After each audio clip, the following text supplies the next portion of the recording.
Hello, I'm Ryan Chan, the CEO and founder of UpKeep. Today we're going to unravel the complex world of maintenance strategies used by organizations worldwide. We'll delve into the factors that influence the choice of maintenance type, from budget and resources to specific maintenance goals. We'll explore both proactive and reactive strategies, giving you a comprehensive understanding of each. By the end of this video, you'll have the knowledge to decide which maintenance method is best for your organization's needs. So, let's get started.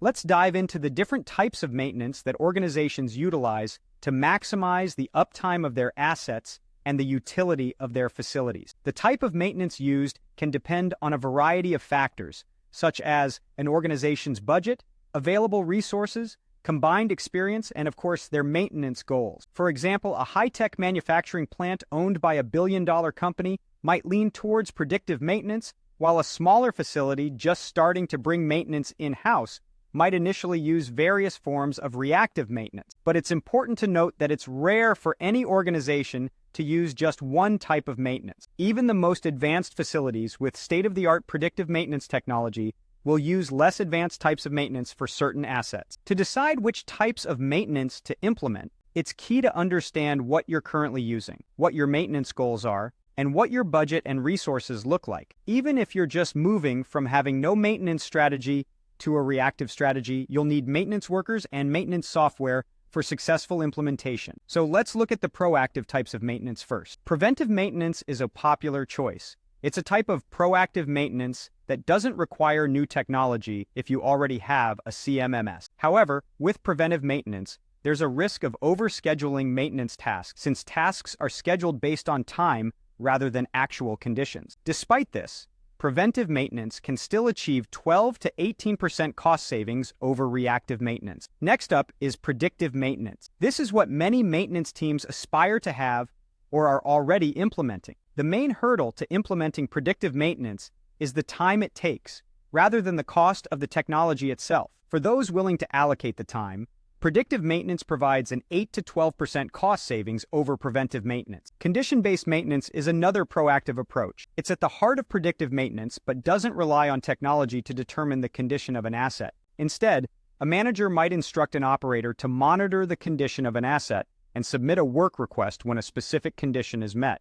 Scheduled maintenance and planned maintenance are two other proactive strategies. Scheduled maintenance includes work that is scheduled on a calendar for completion, while planned maintenance is work that's prepared for in advance.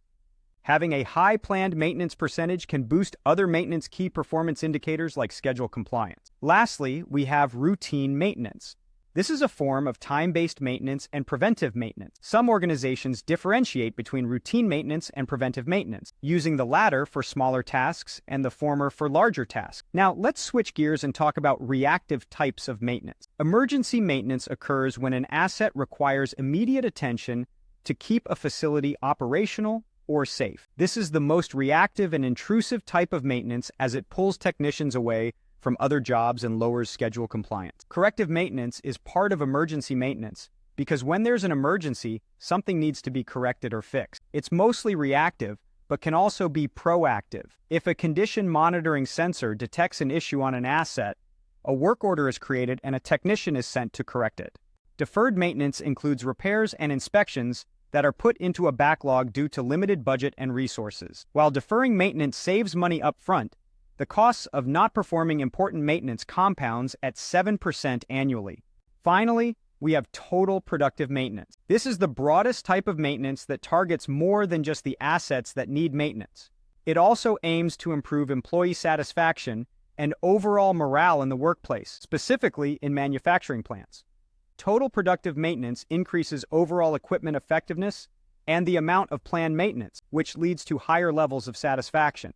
So there you have it. A comprehensive look at the different types of maintenance strategies that organizations can implement. Remember, the best strategy for you will depend on your specific circumstances and goals. Thank you for watching. We've covered a lot today, from proactive and reactive maintenance strategies to the factors that influence their choice. If you found this video helpful, please give it a thumbs up and subscribe to our channel for more content like this. For more information, visit our website at upkeep.com. Remember, the right maintenance strategy can make all the difference. We're here to help you find yours.